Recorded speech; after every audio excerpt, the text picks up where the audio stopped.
نحمده ونصلي على رسوله الكريم اما بعد فاعوذ بالله من الشيطان الرجيم بسم الله الرحمن الرحيم رب اشرح لي صدري ويسر لي امري واحلل عقدة من لساني يفقهوا قولي۔ اللہ تعالیٰ کا لاکھ لاکھ شکر ہے جس نے ہمیں انسان بنایا، دنیا کی تمام نعمتیں ہمارے لیے پیدا کی، زمین و آسمان اور ان میں پائی جانے والی تمام چیزیں انسان کے لیے مسخر کی کہ انسان اپنی ضرورت کے مطابق ان چیزوں سے جیسے چاہے حدود کے اندر رہتے ہوئے فائدہ اٹھائے۔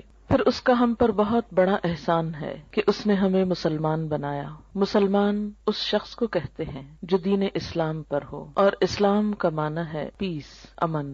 گویا مسلمان وہ شخص ہوتا ہے جو پرامن ہوتا ہے، اندر سے پرسکون ہوتا ہے، لوگوں کے ساتھ پرامن ہوتا ہے۔ لوگوں کے ساتھ وہی شخص پرامن ہو سکتا ہے جو اندر سے پرسکون ہو۔ اگر کوئی شخص خود اندر سے بے چین ہو، غیر مطمئن ہو، غم، غصے، غضب کا شکار ہو، وہ شخص دوسروں کے ساتھ اچھا معاملہ نہیں کر سکتا۔ اسی طرح وہ شخص جو اندر سے بدنیت ہو، حسد کا شکار ہو، بدگمانی کا شکار ہو، برے جذبات کا شکار ہو، وہ شخص بھی دوسروں کے ساتھ اچھا برتاؤ نہیں کر سکتا۔ نبی اکرم صلی اللہ علیہ وسلم نے مسلمان کی تعریف یہ بتائی کہ المسلم من سلم المسلمون من لسانہ و یدہ، مسلمان وہ ہوتا ہے جس کے ہاتھ اور زبان سے دوسرے مسلمان سلامت رہیں، یعنی ان کو کوئی تکلیف نہ پہنچے۔ تو جیسا میں نے عرض کیا کہ دوسروں کو سلامتی وہی دے سکتا ہے جس کا اپنا دل سلیم ہو، سلامت ہو۔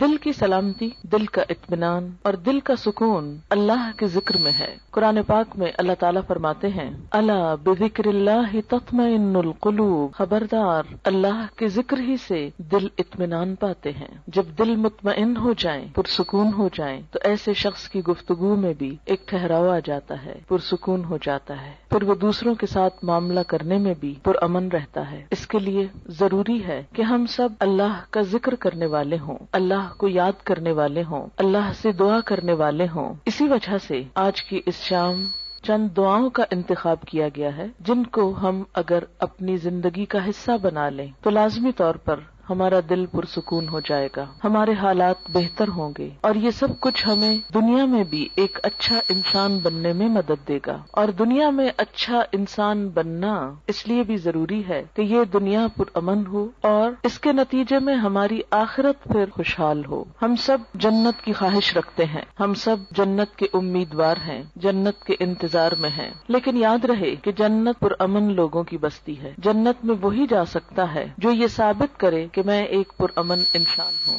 دنیا میں بھی جو انسان خود پرامن طریقے سے نہیں رہتا اور دوسروں کی جان، مال، عزت، آبرو پر حملہ کرتا ہے یا ان کو نقصان دیتا ہے تو ایسے شخص کو معاشرے میں کھلم کھلا چھوڑ نہیں دیا جاتا۔ دنیا میں بھی ایسے شخص کی جگہ جیل خانہ ہوتی ہے۔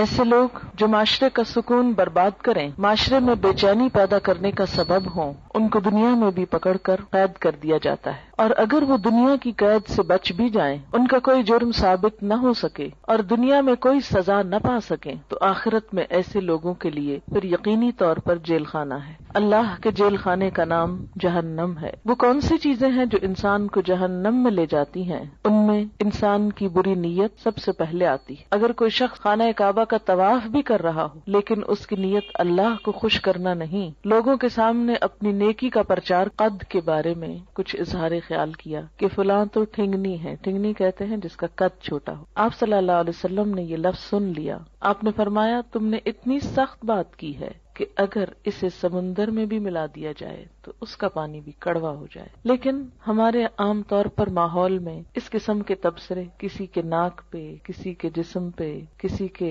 قد پہ، کسی کے رنگ پہ، کسی کی چال پہ، کسی کی لباس پہ کس قدر عام ہے، اور کبھی ہم نے منہ سے ایسے غلط لفظ نکالتے ہوئے سوچا بھی نہیں کہ ہم کوئی بری بات کر رہے ہیں۔ ہم کہتے ہیں تو کیا ہوا، وہ ایسے نہیں ہے، میں کوئی جھوٹ کہہ رہا ہوں، اور یہ کہہ کر اپنے آپ کو مطمئن کر لیتے ہیں اور پھر رواں تبصرے شروع کر دیتے ہیں۔ عام طور پر گفتگو کا موضوع لوگ ہوتے ہیں اور لوگوں کے ظاہر پر، حالت پر شکل و صورت پر زیادہ تبصرے ہوتے ہیں. ان تمام اخلاقی برائیوں سے بچنے کے لیے ضروری ہے کہ انسان اللہ تعالیٰ سے مدد مانگے، اللہ تعالیٰ سے مدد لے. قرآن پاک میں اللہ تعالیٰ فرماتے ہیں کسی بھی مشکل سے نجات پانے کا جو ذریعہ ہے وہ ہے وَاسْتَعِینُوا بِالصَّبْرِ وَالصَّلَاةِ، مدد مانگو صبر کے ساتھ اور نماز کے ساتھ. نماز اللہ کے ذکر کا بہترین طریقہ ہے، اللہ کو یاد کرنے کا. نماز ایک دعا بھی ہے، لیکن نماز کے علاوہ یا نماز کے بعد بھی اللہ کو یاد کرنا اہل ایمان کا طریقہ ہوتا ہے. دعا ایک عبادت ہے، نہ صرف یہ کہ عبادت ہے بلکہ عبادت کا بھی نچوڑ ہے، عبادت کا بھی اعلیٰ ترین حصہ ہے. حدیث پاک میں آتا ہے کہ جو اللہ سے دعا نہیں مانگتا اللہ تعالیٰ اس سے ناراض ہو جاتا ہے. بعض اوقات ہم یہ سمجھتے ہیں کہ اللہ کو تو پتہ ہی ہے ہم کو کیا چاہیے اور وہ تو ویسے بھی دے سکتا ہے، ہمیں مانگنے کی کیا ضرورت. نہیں، آپ صلی اللہ علیہ وسلم نے فرمایا جو لوگوں سے مانگتا ہے لوگ اس سے ناراض ہوتے ہیں، اور جو اللہ سے نہیں مانگتا تو اللہ تعالیٰ اس سے ناراض ہوتا ہے. تو ہمیں لوگوں کی طرف توقع رکھنے اور ان سے مانگنے کی بجائے اللہ کی طرف رجوع کرنا چاہیے. دعا انسان کی بندگی، عاجزی اور اس کی عبادت کا ایک ذریعہ ہے، ایک طریقہ ہے. اللہ تعالیٰ اس بات کو ناپسند کرتے ہیں کہ کوئی بندہ اس کے آگے ہاتھ پھیلائے اور پھر وہ ان ہاتھوں کو خالی لوٹا دے، کیونکہ وہ کائنات کا بادشاہ ہے. لیکن عموماً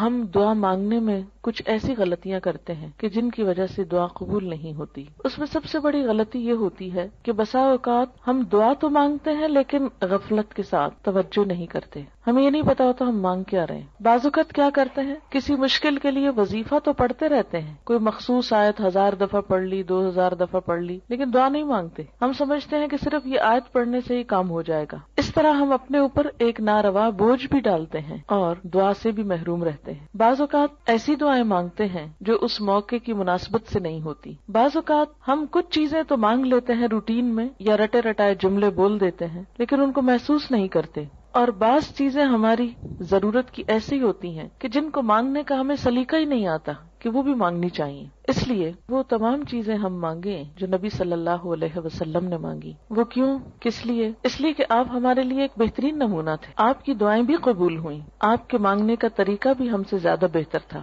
اور آپ نے وہ تمام چیزیں مانگی جو مانگنی چاہیے اور جو ہمیں بھی اپنی زندگی میں مانگنی چاہیے. یہ زندگی ہمیں ایک دفعہ ملی ہے، اس زندگی کو ضائع ہونے سے بچا لینا چاہیے، دوسرا چانس نہیں ہے. اگر آج ہم نے اپنے وقت اور اپنی زندگی کی قدر نہ کی اور کچھ چیزوں سے محروم رہ کر دنیا سے چلے گئے تو یہ محرومیاں مستقل ہو سکتی ہیں. اس لیے عقل مند شخص وہی ہے جو اللہ سے مانگتا رہے. دعا انسان کی کوششوں میں ہونے والی کمی کو بھی پورا کر دیتی ہے. ایک شخص جو مانگتا رہتا ہے وہ اگر عمل میں کچھ کم بھی ہو تو دعا عمل میں آگے بڑھاتی ہے، اور اگر پھر بھی کمی رہ جائے تو اس کمی کو پورا کر دیتی ہے. ہماری کچھ دعائیں تو مانگی ہوئی فوراً پوری ہو جاتی، کچھ ایسے ہوتی ہیں کہ جو پوری نہیں ہوتی لیکن ان کے بدلے کوئی آنے والی مصیبت ٹل جاتی ہے. آپ صلی اللہ علیہ وسلم نے فرمایا کہ ایک طرف سے دعا اٹھتی ہے اور دوسری طرف سے مصیبت آ رہی ہوتی، وہ دونوں آپس میں جھگڑنے لگتی ہیں.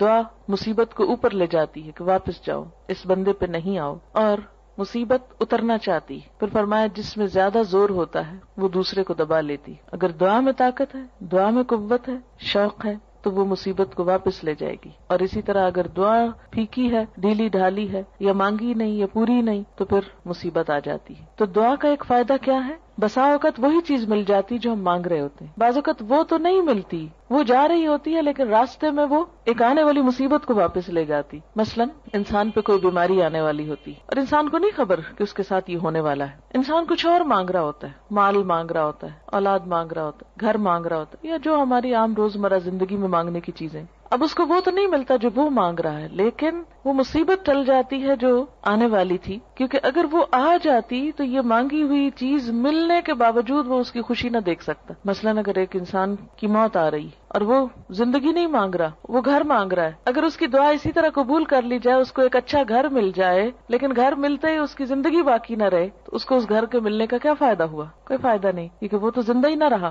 اس لیے اللہ تعالیٰ کو زیادہ بہتر طور پہ پتا ہوتا ہے کہ اس وقت ہماری ضرورت زندگی ہے یا گھر ہے، مثلاً یا صحت ہے یا اولاد ہے. بعض اوقات انسان اولاد کی دعا کرتا ہے، بیٹے کی دعا کرتا ہے، جو ہمارے معاشرے میں عام طور پر ہے، لیکن اللہ تعالیٰ وہ نہیں دیتا، اس کے بدلے میں کچھ اور دے دیتا ہے جو اس سے زیادہ انسان کی ضرورت ہوتا ہے. تیسرا طریقہ یہ ہوتا ہے کہ جو کچھ انسان مانگتا ہے وہ نہ تو وہ ملتا ہے نہ مصیبت ٹلتی ہے بلکہ آخرت کے لیے جمع ہو جاتا ہے، انسان کی نیکیوں میں بدلتی جاتی ہے دعا. کوئی مانگی ہوئی دعا ضائع نہیں جاتی. یہ یاد رکھیں کہ دعا ایک ایسی نیکی ہے جو ضائع نہیں ہوتی، وہ اپنا اثر ضرور رکھتی ہے. کچھ کام تو ایسے نا جو ہم کرتے بھی رہیں تو ضائع ہوتے جاتے ہیں، کوئی نتیجہ ہی نہیں نکلتا. مثلا دنیا میں کئی ایسے بزنس ہوتے ہیں، انویسٹ کرتے ہیں لیکن اس کو کوئی فائدہ نہیں ہوتا، الٹا نقصان میں جاتے ہیں. لیکن دعا ایسی انویسٹمنٹ ہے جو ضائع نہیں جاتی. آپ مانگتے چلے جائیں، اگر دنیا میں کچھ نہیں بھی ملا تو آخرت میں اس کے بدلے میں اتنا کچھ جمع ہو جائے گا کہ وہاں جا کر انسان تمنا کرے گا، اے کاش میری کوئی دعا دنیا میں نہ سنی جاتی اور مجھے آج ہی سب کچھ مل جاتا. پیغمبر ساری زندگی ایک دعا مانگ کر مایوس نہیں ہوئے. حضرت زکریا علیہ السلام ایک جگہ پر کہتے ہیں وَلَمْ أَكُمْ بِدُعَائِكَ رَبِّ شَقِيًّا، کہ اے میرے رب تجھ سے دعا مانگ کر تو میں کبھی نامراد ہوا ہی نہیں. یہ تو ایسا کام ہے جس کے بعد نامرادی ہے ہی نہیں، نقصان ہے ہی نہیں، خسارہ ہے ہی نہیں. اس لیے انسان کو مانگتے رہنا چاہیے. وآخر دعوانا الحمد للہ رب العالمین.